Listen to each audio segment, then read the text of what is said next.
to The View. How is everybody? Great.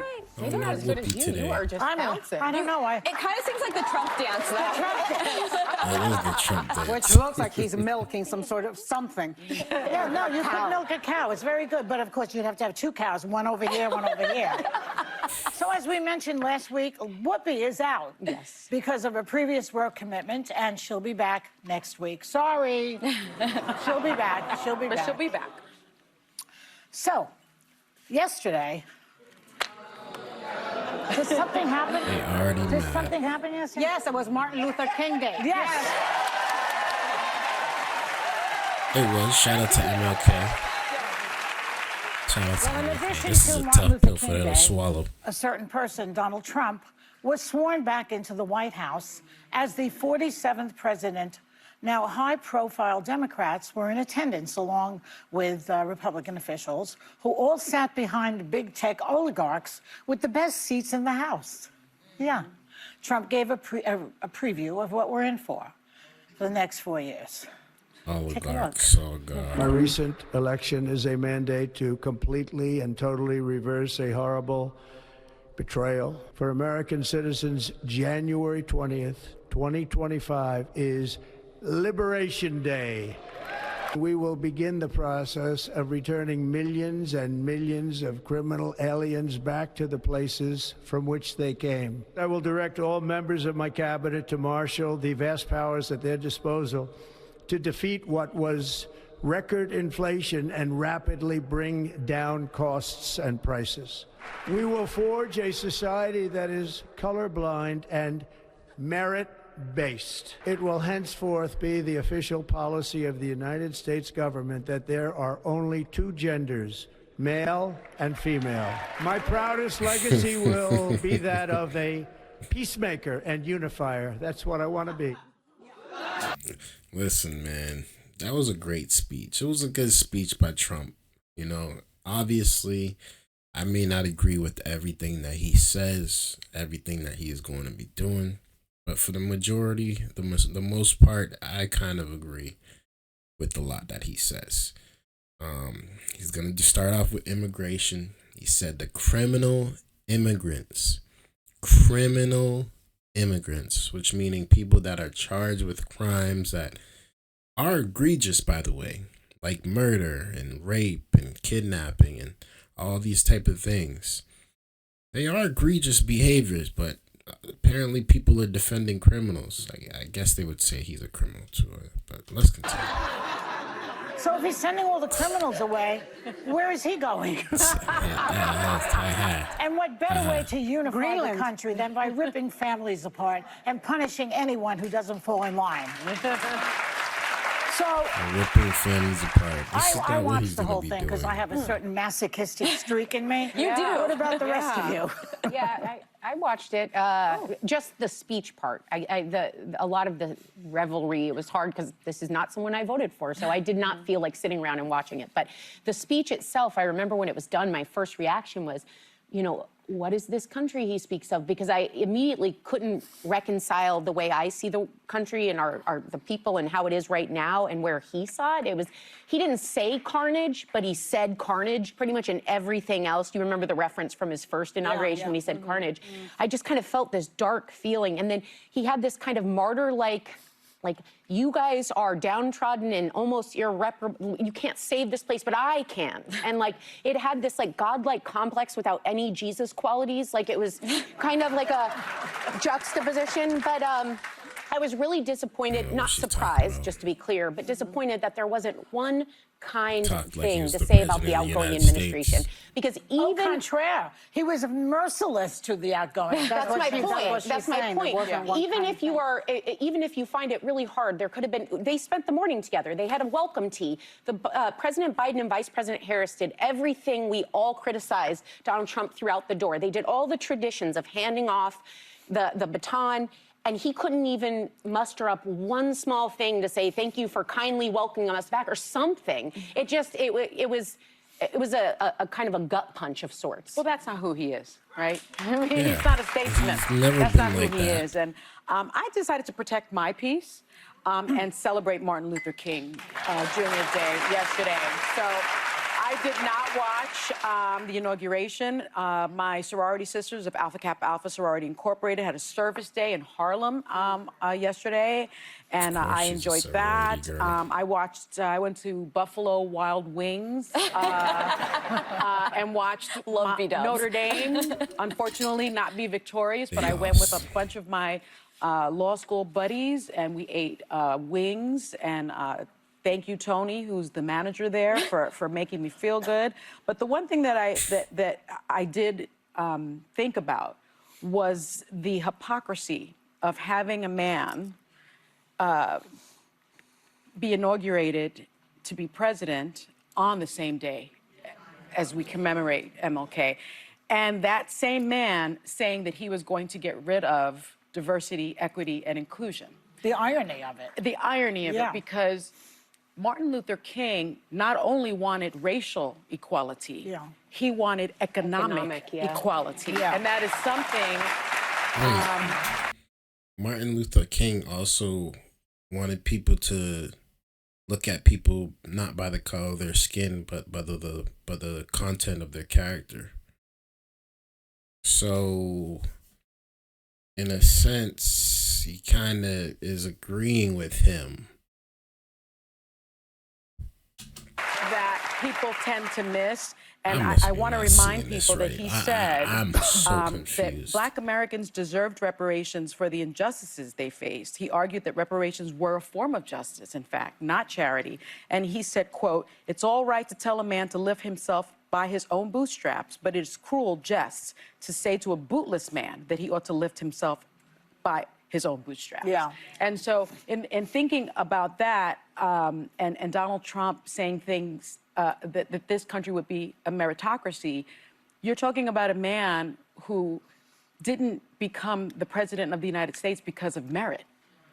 He hasn't had he had no political experience whatsoever. He had no business experience. He was given everything that he has. He is a legacy hire. He is, if anything, a DEI hire, a didn't earn it hire. And so, you know, those were just some of the things that I was thinking about. So I watched it. I always watched the inauguration. I was covering it for CNN as well. But I was watching and thinking it's time to retire the phrase normalizing Donald Trump. Donald Trump is normalized, whether you like it or not. 75 million people voted for him. He is now as much a part of American history as George Bush, Barack Obama, and any other two-term president. And I was shocked by the imagery of he left 4 years ago in disgrace. He left, barely anyone showed up when he announced his re-election 2 years ago. And now he came back to D.C. like a conquering king. He had the biggest titans of industry there. He had celebrities. He had fashion designers. He had Democrats and every former president there. And I think that it's a moment to take note of why he won and the reasons that he did, but also Democrats are not a footnote in this. They had 4 years to beat him. They had the chance to make a case against him. 4 years ago, they had the White House, the House, the Senate, and Silicon Valley. Now they have none of those above. My posture is this. You guys know my criticisms of Donald Trump. They remain. I'm going to pray for the president. I'm going to thank him when he does things that are good, like the hostage deal. I commend him. I am grateful for that. And I'm going to call it out when he does things that are reckless and dangerous. Getting the Israeli hostages and American hostages. And I'm going to call it out when he does things that are... You're talking about Trump now? Yes, that are... I thought it was Biden who's been negotiating. Both worked in coordination. It was not Biden, bro. Like, are y'all watching what's going on? Do y'all not hear what's going on? When Trump says what he says sometimes, I get it. Y'all don't agree with Trump. But this man is doing his job. He set a deadline. He said, if these hostages aren't back before I start getting in office, it's going to be a problem. And what happened?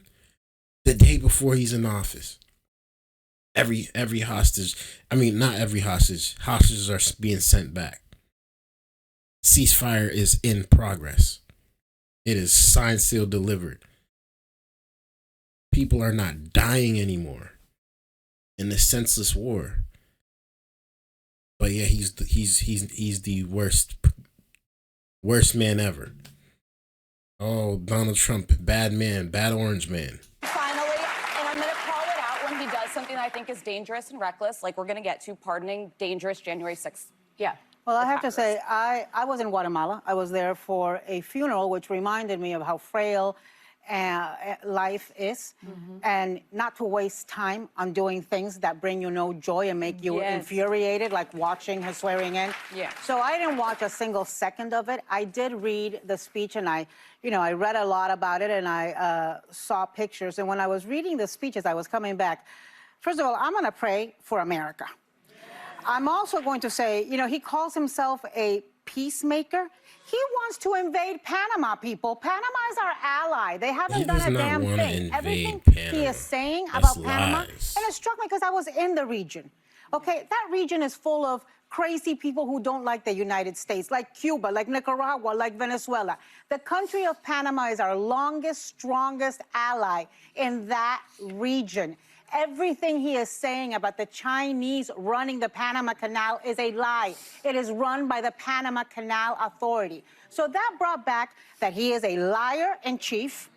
That brought back that he's not going to be a peacemaker. I mean, this guy is already in verbal war with Canada, Greenland, Denmark. By the way, they want to take over Canada and Greenland. He can't even stand in 20-degree weather. Has somebody explained to me? Wait a minute. I do think we have to be careful to not take the Yo, these girls be so mad. They be so mad, and it's so funny to watch. Because, like, women that get mad, it's so funny. Like, it's so funny. It's so funny, bruh. They get mad, and they just start lying. Like, they don't even care if they telling the truth or not. They just say anything they want. Trump is not invading no Panama, bro. Now they're going to have this narrative talking about, oh, Trump's trying to invade Canada. Trump's trying to invade Greenland. Trump's trying to do this to Denmark. Like, he's not going to do none of that. He didn't do that to anybody before. What makes y'all think he's going to do that now? And just because he's in talks and negotiations with Canada, does not mean that he's going to invade Canada or that he's at war with Canada. Like, that's reckless. They literally, him and Trudeau met. They spoke. Trudeau came to the United States and sat with him one-on-one. And they went over exactly what they needed to go over. And this is crazy. This is crazy. With Trump, and always, we take things literally that he says, cover him honestly, but I don't know that I think he's going to invade the Panama Canal. When there's an order to DOD and we've got Marines headed there, let's call it out. But often who's he going to order at DOD? Peter just the become only one that says anything There's no generals neutral to push back. That's one of the problems. There are no guardrails on Trump right now. No. There is nobody in that cabinet. There's no John Kelly. There's no General Mattis. There is nobody to push back on him when he calls and he says something absolutely insane. They've got both houses of Congress. They've got the Supreme Court in his pocket. And so if Democrats want to get some guardrail, get out of your funk, stand up, protest, call out the abuses of power, and get ready to at least retake one house of Congress in the next 2 years. Protest, no. Spread your no. Protesting is not gonna do it. Spread your message the right way, and maybe you can gain some love. The Democratic message and the Democratic Party has stooped down to the lowest level anybody has seen. And it was clear as day to most of the United States, America, and the citizens here. Okay? It wasn't that it was the Democratic Party just needs to protest and this and that. You ain't gonna be out there protesting. She ain't out there protesting. She's just giving her opinion, and then she's going on her merry rich way. After this, she's probably not even thinking about any of this. She's going back home or going on a flight, and she's chilling. She's living life. She's on The View. Like, she's acting like she's an everyday, normal, regular person. No, she is not. She is not. So, honestly, I take what she says with a grain of salt. Especially after she just said Trump is at verbal war with Canada. Oh my gosh. Come on this show. We'll be right back. That's it, man. Let me know y'all thoughts about this down in the comments below. Of course, the View women are they're salty. All right. Shout outs to Alyssa. She's usually the only person that I can remember her name because she's just does not go off the ledge every single topic when it comes to Trump. She is at least somewhat able to say, you know what? It's not the worst, really. He's not really that bad. Like I know we talk about him like he's crazy, but come on, he's not. She probably voted for him. Anyways, let me know y'all thoughts about this down in the comments below. I'd really like to know y'all thoughts. Thank you guys for tuning in. I appreciate y'all viewership. Hit that like button, man. Hit that subscribe button if y'all are new. I'd really appreciate it. Until next time, man. It's your boy Dgotsauce. Peace.